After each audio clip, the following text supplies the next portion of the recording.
उस केमिकल का नाम था पॉलीऑक्सीप्रोपिलीन, जो कि सिलिकॉन बेस्ड डिफोमर था और उसको काफ़ी ज़्यादा यूज़ किया गया था। मैं इस समय उसी बोट पर मौजूद हूँ जिस बोट से वो लोग इस केमिकल का छिड़काव कर रहे थे। तो दर्शकों, भारत में यमुना को माँ का दर्जा दिया गया है और लोग इस यमुना नदी को माँ की तरह पूजते हैं। पर पूछने वाली बात यह है और सवाल ये है कि क्या हम अपनी इस यमुना को माँ की तरह ट्रीट कर रहे हैं? दिखाओ ज़रा 1 मिनट कैमरामैन इधर कि कल छठ पूजा का महापर्व था और लोगों ने छठ पूजा बहुत अच्छे से मनाई। दिल्ली में इस बार काफ़ी अच्छे से छठ पूजा मनाई गई है।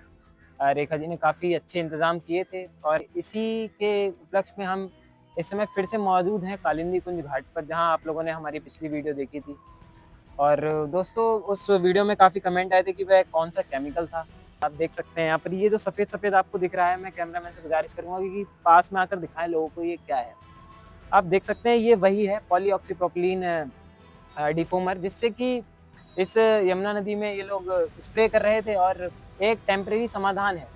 मैंने आपको पिछली वीडियो में भी बताया था और एक रिपोर्ट के अनुसार अगर हम देखें और तो अगर एक्सपर्ट्स की बात माने तो इसमें अगर जिन लोगों ने श्रद्धालुओं ने स्नान किया होगा और अर्घ्य दिया होगा, उनको स्किन डिसीज़ेज़ हो सकती हैं। ये एक्सपर्ट्स का कहना है, मेरा नहीं। और दिल्ली पॉल्यूशन कंट्रोल कमेटी के द्वारा एक रिपोर्ट आई है जिसमें कि जो बीओडी लेवल है, यानी कि बायोकेमिकल ऑक्सीजन डिमांड, उसका लेवल चेक किया गया है तो आया है 29 एमजी पर लीटर।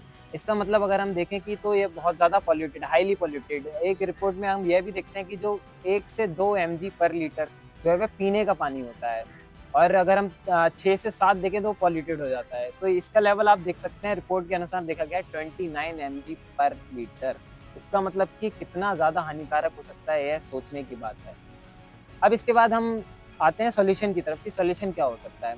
तो सॉल्यूशन यही हो सकता है कि जो सरकारें हैं, बहुत अच्छा काम कर रही हैं। यमुना क्लीन एक्शन प्लान भी चला रही हैं और पिछली सरकार ने भी तो उसको साफ करने की कोशिश की थी, ये सरकार भी लगी हुई है।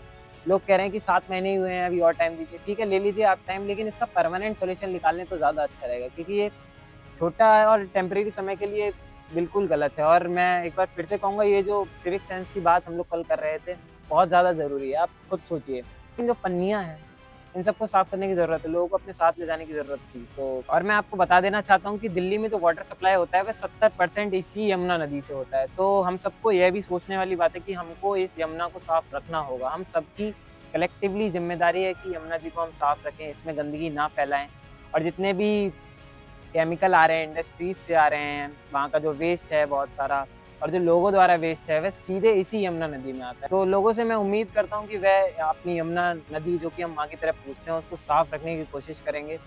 और लास्ट में बस यही है कि लोग टैक्स पे करते हैं, सरकार से उम्मीद रखते हैं कि हमें जो बेसिक नीड्स हैं उनकी, पानी हो गया और रोड्स हो गए, इन सब चीज़ों को वो ठीक करेगी और ठीक कर रही है हल्के-हल्के सरकार भी, लेकिन ये है कि उसको परमानेंट सॉल्यूशन की तरफ जाए। मेरा बस यही कहना है। मैं अजय यादव और आप देख रहे थे 90 सेकंड हेडलाइंस, कैमरामैन अवाज़ के साथ।